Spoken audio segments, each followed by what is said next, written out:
Hi everyone, my name is Neha Lohia, and I am hosting an incredible block at the Queen's World Film Festival 2024. It's called Survival, and it is showing on the 25th of April at Kaufman Astoria Studios, Zucker Theaters. If you haven't booked your tickets already, please do. And today we have the opportunity to meet one of the filmmakers from that block. Welcome, Elisa Gambino, and her film is Everyday After. Hi, Elisa. Hi, Neha. Thanks for having me. Elisa, will you like to introduce yourself a little bit? What have you been doing? And tell us a little bit about yourself.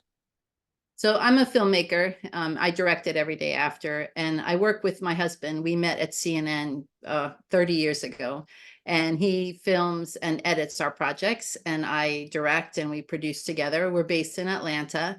We've worked since we met at CNN, but then we left CNN to start our own production company. And since we left, we did a lot of work in global health, and that's what really brought us to this story. We've traveled all over Asia, South Asia, South America, in the United States, a lot of work in East Africa, covering sharing stories about global health and the challenges that people have to getting access to care, and also some of the good stories too about how that happens and how people walk in solidarity with each other to make that happen. Wow, that sounds so fascinating. So you've like been all over the world behind this one project. I'm so excited to know more. Can you tell us what Everyday After is all about? And can you just give us a brief idea on what we can look forward to in this film? So Every Day After is about a little boy, Jari, who has cleft, and cleft is part of it's a facial a condition that happens at birth, and it needs repair surgery, and oftentimes many surgeries. Um, and it's a story about Jari and his sister. They're orphans, and his sister goes to great lengths to make sure that Jari gets the care he needs and that he receives the love that he is owed in this life, because he has really struggled his whole life. He's 13 years old with stigma, so people rejecting him because of the way that he looks. And Jessa, his sister, gives us kind of a master class in how to be a good human and how to love unconditionally. Wow, that really sounds fascinating. I would like to know a little bit about, because you said that you and your husband have worked on this project together, and it seems like, health and these things are very close to your heart. Will you like to share what inspired you to say this story about this 13-year-old boy, and like what drove you to do this? So I'm very concerned, and I want to always know more about why do some people get access to this human right Mm. called healthcare, and why other people don't have access. And from, you know, reasons like colonization to then poverty that can often come with that, to, there are many reasons. Where someone lives, they live in a remote place, the roads are not good. A lot of times it has to do with poverty. And so I was drawn to this story because Jari is he embodies so many of the challenges that people face when they're trying to access healthcare, especially in countries and in areas that have been denied resources. And so I wanted to walk in solidarity with them and share their story about how they found care for Jari. And how they found care was that a co-worker of the sister happened to also have cleft, and she told the sister about this free surgery that Smile Train does in the Philippines. And the model that I love about Smile Train, and is so important, is that they don't send doctors in from the outside. They work to train the doctors and the healthcare professionals that are there on the ground. And so when Jari goes to see the doctor, he goes to see the nurse, the speech therapist, the orthodontist. They all are from the Philippines. They all speak his language. They all have an understanding, a basic understanding of his environment and where he comes from. And so I wanted to tell this story, and also to tell a story about how one person, sometimes it just takes one person to make the effort. Not always, usually, oftentimes it's a sea of obstacles that people encounter, right? But that the love of one person can break through that stigma, and ensure that someone gets the care that they really deserve. And that's what this story is about. And also to tell a story about, Jari is not just cleft. Jari is a whole human being. He loves to sing, he loves to dance, he enjoys being a child, when he is not viewed as someone with a facial difference alone. Wow, that sounds incredible and it touches my heart so deeply. Yeah, you said something so profound. You said that it is the whole human. It's not just your disease, it's not just your disability, it's not just one particular thing that defines you, but we as a race are so much more. And I can only applaud the courage it must have taken for you as a filmmaker and as a woman, we're empaths, to sort of embrace this story. Any challenges that you face? Like you said, Jory has faced so many challenges and obstacles, and every man who stands up faces. What were some of the obstacles and challenges that you faced while making this film? There were two, I guess, main challenges. Is one is, so I'm not from the Philippines. I am one of those filmmakers that came from the outside and went into a community to tell a story. And I'm very aware of that and cognizant of that. And um, because it's important to me as a filmmaker, to walk alongside the people that I'm filming. I'm a tool to share their story. I am that is my role. My role isn't to direct the story or change the story, but just be this vehicle for them to share their story. So we worked with a producer in the Philippines, Elaine, and she was with us every minute of the day. She lived with us at the house that we rented, and she did simultaneous translation through a little bit of a complicated audio hop. So Jari and his sister wore microphones. That audio went to Neal, and went to the audio tech, and then it went to Elaine, and then Elaine spoke into a little microphone outside, and then it hopped back into our ears, to Neal's and mine, so we could understand what was happening. Oh my So God. it was really important, because it's mostly, the film is very is verite, and so it was really important that we understood that was what was being said. So that was a bit of a challenge, but Elaine, she made that seamless, and she also really helped me to understand important parts of Jari's important things about Jari's community. One day it was just raining like crazy, and Elaine said, "We're not going to talk about the film. I'm taking you to the Pinto Museum, which is a magnificent museum in Manila, just filled with art by Filipino artists." And it really tells a lot of story around, they were colonized 3 times and what that did to the people there. And it was important to have those experiences. And then the other challenge was the weather. We went in monsoon season, Oh so my it God. every single day, and that kind of rain I've never seen before in my life. And so the rain became part of the character, part of the film, because that's how they are living with that every day. So Mm, yeah, the skies were crying. yeah, the skies were crying. That's a beautiful way to put it. Um, Thank you so much for giving us those insights and sharing this with us. I wanted to ask you, has this film been seen by people before? Has this traveled to other festivals? Has it had a journey?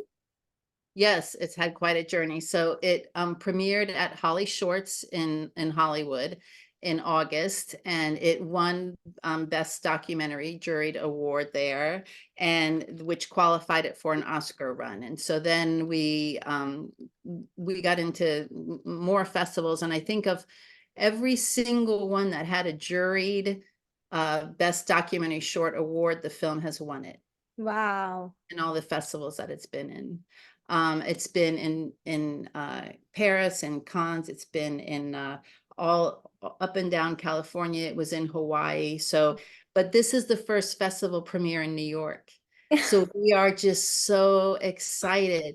And it was weird because I'm like, why are we getting all this love out in California and Hawaii and in France? But we hadn't gotten into a festival in New York. So this is our big East Coast premiere, and we're really, really excited. And I don't know what's up with that. I think there's a very strong Asian American cinema community in California. There's a lot of support for Asian American subject matter and Asian subject matter on the West Coast, but now I can't say that anymore because it got into Queen's World.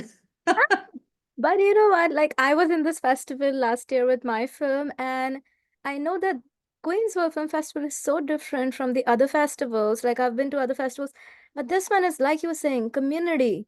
Yeah. And this is where I feel the heart matters. The stories that come from our heart matter. And it's just such an incredible platform. And I am so thrilled that we will be together in the same room watching your film. Oh my God, I'm so excited. Do you want to tell our people who are watching this interview, when can they see your film and where? Um, you mean you have the information for the festival, but I don't have. 25th of April, It's the 25th, right, of April. Is it at 7? I can't. 7 p.m. Yeah, right. at 25th of April. CAS, at Kaufman Astoria Studio, Zucker Theaters. And Usually I think about these things like 2 days before, but yeah, I know when it oh, is. I got you. I got you. All right. So you are going to be there in person, right? The funder and a lot of people from Smile Train will be there, but I will not be there, Neha. I won't Okay. be. Okay. Yeah. So who are we meeting that day? Who will the people be able to see and congratulate that day? Yes, Brandon Lawson should be there, Phil Carroll, and a lot of people from Smile Train, which is the organization that funded the film. They're based in New York. I think they bought a huge block of tickets. So, but Wonderful. I will get that. I will definitely get that to you so that you know who Yeah, to big find that. shout out to Smile Train. Thank you for supporting such projects, firstly, Yeah. and then also for coming to our screening. It's so special because this film definitely needs to be seen, needs to be heard, needs to be felt. And like our friend said that this is a story of this 13-year-old boy, and I hope a lot of you feel inspired to come join us. I have one last question because your film is in the survival block. Um, is there anything in your life where you felt that you have survived this and you can survive anything in life? Like, come what may. Like, I've been through this shit. I don't know if I can say this on camera, but I said it. Um, I I worked for many years at CNN, and I worked in a lot of conflict zones. So I was in Somalia, I was in um, Bosnia, I was in Romania when Ceausescu was assassinated. So I've spent a lot of time in conflict zones of my choosing to go. So I would say that I've survived a lot of close calls, but there's a big difference when you choose to do it because it's work and when you have no choice. And you know, a lot of the people that we've met over the years covering global health, their challenges are really uh, daunting, and uh, and they don't get on a plane and go somewhere else at the end of an assignment. So I would say that I don't know about my own survival. I think I just basically doing my job, but I know that I filmed a lot of people whose stories should be shared, and who uh, struggle and survive every day. Um, so Well, thank you for sharing that, and it does mean a lot because being on that front line is not easy with your camera, with your microphones, or with your whole mind body presence, just observing, witnessing something that's happening right in front of your eyes. These conflicts, they do have a lot of trauma, a lot of effects on each one of us, and I cannot even actually imagine what it must have been like. So thank you for picking up your camera. Thank you for thank you for doing the work that you do. there's one thing that we've talked a lot about around the film, and I feel like this is a really important place to share. When we were in the Philippines, Jari, he sometimes watched like action movies and things like that. And I think a lot of times we see and we don't think about it, that a lot of times the villains in movies, in narrative films, have facial differences. So they have a scar, they have a cleft. The Penguin in the Batman, I mean, James Bond, almost every villain has scarring or facial difference. And I just wanted to, we always talk about this, like, imagine a child with cleft, how it must feel for them when they go to the movies to relax and think about things outside of their own lives. And people that look like them are always portrayed as the villain. And so I just want to move forward. And let's think about this, because frankly, I hadn't thought about it really either. It's just a very lazy trope. Well, let's give them a scar, let's put a cleft on them, and then everyone will know that they're bad.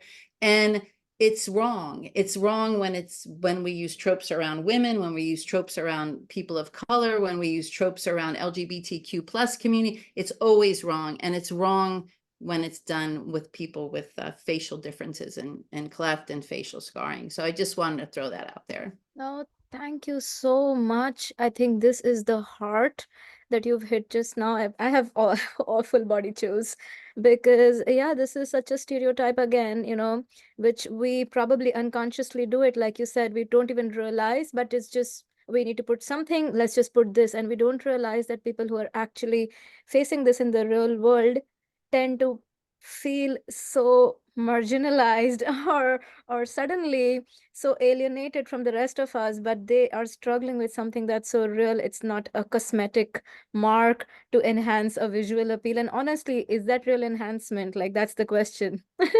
So thank you so much for sharing that. That really hit hard, and I hope people come. They see this amazing project that you've created every day after. Once again, I'll give you a call out. This is happening at the Queensville Film Festival 2024 in Queens. This show will be on 25th of April. 7 o'clock at Kaufman Astoria Studio, Zucker Theaters. And I will see you there. And all of the Smile Foundation and so many other people are going to be there. So please come join us. Is there anything that you would like to say, Elisa, and as a closing note to everybody who's watching this? No, just thank you, Queen's World. I'm so happy to have this premiere there. It's a phenomenal. So that's all. Thank you, and come. Thank you so much. Namaste. Namaste.